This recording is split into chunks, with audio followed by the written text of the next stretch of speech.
Hello, hello, bienvenue sur le podcast Les choses de la vie. Les choses simples sont belles, partageons des ondes positives et profitons pleinement de chaque instant que nous offre la vie. J'espère que mon contenu te plaira et je te dis à très vite. Ce que nos parents nous ont appris de l'amour. Avant même notre première histoire d'amour, on a déjà appris quelque chose sur l'amour. En regardant nos parents, leur silence, leurs gestes, leurs disputes, leur façon de se réconcilier ou pas. Et aujourd'hui, j'ai envie qu'on regarde cet héritage invisible.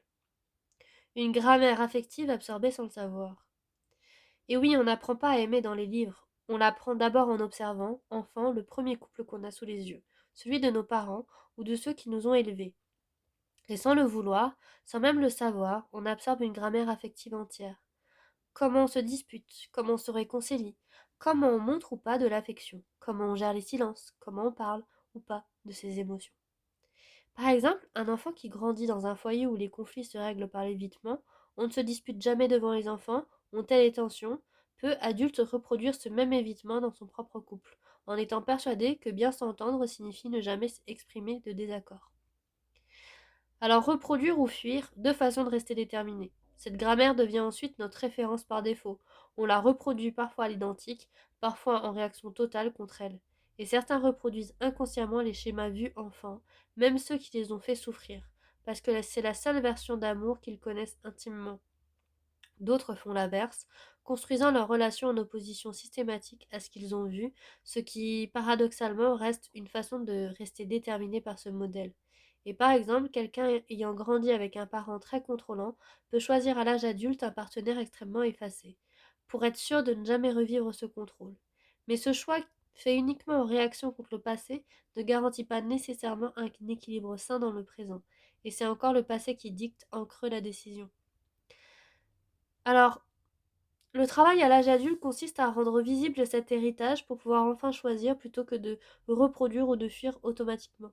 Ça demande de se poser des questions simples mais rarement posées. Comment mes parents exprimaient-ils l'amour? Par les mots?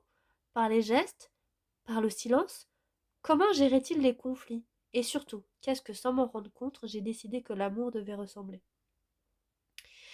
Par exemple, quelqu'un qui se rend compte que ses parents n'exprimaient jamais verbalement leur affection, mais la montraient uniquement par des actes, comme préparer un repas, réparer quelque chose sans qu'on demande, peut comprendre pourquoi adulte, il ou elle a du mal à dire je t'aime à voix haute, tout en étant être capable de gestes attentionnés constants. Et ce n'est pas un manque d'amour, c'est une langue affective héritée, différente de celle plus verbale de son partenaire. Il ne s'agit pas de juger ses parents ni de tout leur imputer. Ils ont eux aussi hérité d'une grammaire affective de leurs propres parents. Et c'est une chaîne longue, et on n'en est qu'un maillon. Mais on peut être le maillon qui choisit consciemment de ce qu'il garde et ce qu'il transforme. J'ai lu récemment qu'une étude a démontré qu'en fait, on portait en nous, dans notre ADN, l'héritage silencieux de 7 générations avant nous. Et cette prise de conscience est souvent libératrice. Elle permet de comprendre pourquoi certaines réactions dans notre couple actuel semblent disproportionnées par rapport à la situation présente. Ce n'est pas toujours l'autre qui déclenche cette réaction, c'est parfois un souvenir bien plus ancien qui refait surface à travers lui ou elle. Alors qu'est-ce que vos parents vous ont, sans le vouloir, appris de l'amour? Et qu'est-ce que vous avez choisi, vous, consciemment de garder ou de transformer?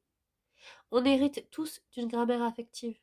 La liberté commence quand on apprend à la lire et pour choisir ce que l'on veut vraiment en faire. Je vous remercie d'avoir écouté mon podcast. Je vous dis à très vite pour un nouvel épisode et en attendant, prenez bien soin de vous.